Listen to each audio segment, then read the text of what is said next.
अशरफ, ये बताइए, जिस तरह से नतीजे अभी आ रहे हैं, ये तो रुझान है, हालांकि अभी सिर्फ 15 सीटों पर ही फाइनल नतीजे आए हैं। कब तक तस्वीर साफ हो सकती है? काउंटिंग कब तक खत्म होगी?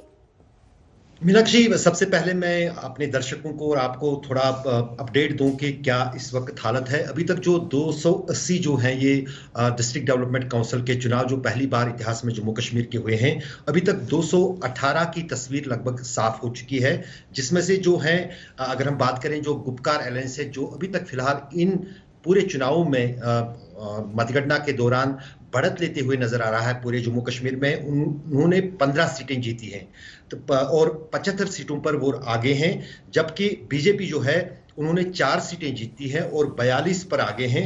और अगर हम कांग्रेस की बात करें, जो इन चुनावों में लग रहा था कि कांग्रेस का कोई जनाधार उतना नजर नहीं आएगा क्योंकि उन्होंने कोई कैंपेन भी खास तौर पर नहीं किया है, वो भी बेहतर कर रही है। कांग्रेस भी 21 सीटों पर जो है 20 सीटों पर आगे है और एक सीट उन्होंने कश्मीर में जीती है शोपियां से।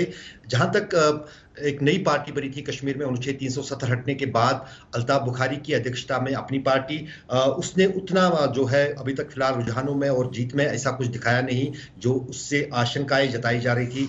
यहाँ कश्मीर में उनको जो है 5 सीटों पर लीड है और कश्मीर में उन्होंने 3 सीटें जीती है। जबकि जो अन्य हैं, निर्दलीय हैं और बाकी जो हैं, वो उन्होंने 11 सीटें जीती हैं और 43 सीटों पर आगे चल रही हैं। अगर हम पूरे नतीजों की बात करें तो शाम तक ये नतीजे आने चाहिए क्योंकि कश्मीर में कम मतदान हुआ था जम्मू के मुकाबले में। यही कारण है कि सबसे पहले नतीजे जो हैं वो कश्मीर से ही आ रहे हैं। कश्मीर में 2 जिलों की तस्वीर साफ हो गई है, पुलवामा से भी नतीजे आए हैं, शोपियां से भी नतीजे आए हैं। और कारण यही था कि वहां पर बहुत कम मतदान हुआ था। और अगर हम बाकी इलाकों की बात करें, खासतौर से जम्मू के इलाकों में, पुंछ, राजौरी जैसे इलाकों में जहां 80% से ज्यादा जो है मतदान हुआ था और काफी सारे उम्मीदवार चुनावी मैदान में खड़े थे, वहां पर देर शाम तक ये नतीजे जो हैं वो सामने आ सकते हैं। ठीक है, आपके पास लौट रही हूं अशरफ। हमारे साथ प्रेम शुक्ला जी भी इस वक्त मौजूद हैं।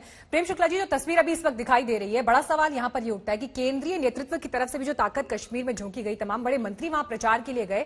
बड़ा सवाल ये है कि अगर जो अभी आंकड़े दिखाई दे रहे हैं जिसमें गुपकार अलायंस आपसे आगे दिखाई दे रहा है, अगर यही फाइनल नतीजों में तब्दील होता है तो ये तो गुपकार एजेंडा के लोग जाकर बोलेंगे ग्राउंड पर कि देखिए हमें जो है वोट मैंडेट मिला है। ये तो उनके एजेंडे पर मोहर हुई है।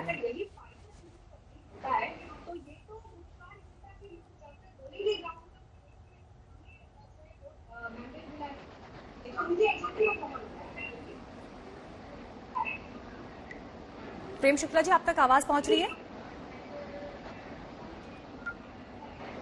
चलिए, इसी बात का संगीत रागी जी हमारे साथ मौजूद हैं। इसी सवाल का जवाब संगीत रागी जी आपसे चाहूंगी मैं। मीनाक्षी जी, ये जो चुनाव है वो डिस्ट्रिक्ट डेवलपमेंट काउंसिल के लिए है और ये इतना जमीनी लोकतंत्र की चुनाव है जिसमें 1100 और 1200 वोट हैं।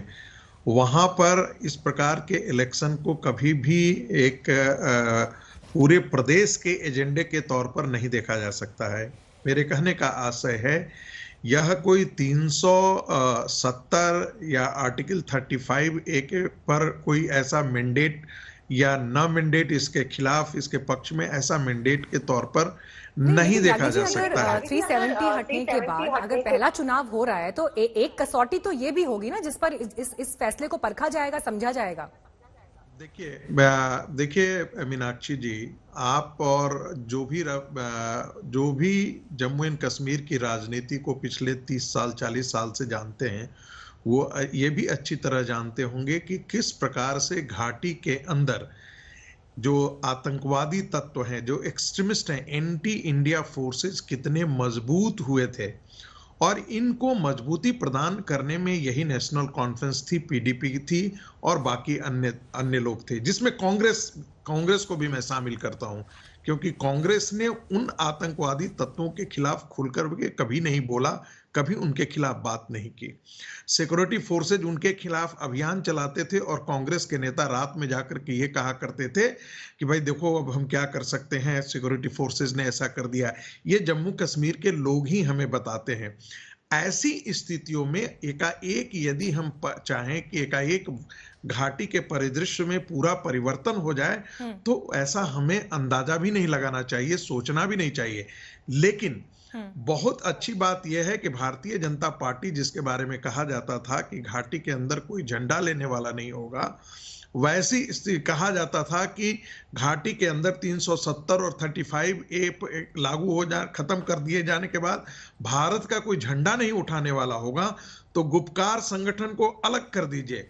ये देखिए कि घाटी के अंदर कितने इंडिपेंडेंट है जो भारतीय तिरंगा को लेकर के आगे बढ़ रहे हैं। ठीक है। ये देखिए कि भारतीय जनता पार्टी जो वहां पर कभी कभी एक भी सीट किसी भी प्रकार पे चुनाव नहीं जीतती थी, किसी भी स्तर पर, जिला पंचायत स्तर पर नहीं जीतती थी, वहां वह आप 4-4 चलिए इसे सीटों पर बीजेपी की कामयाबी के तौर पर देख विजयी रहे हो हैं। रही है। ठीक है।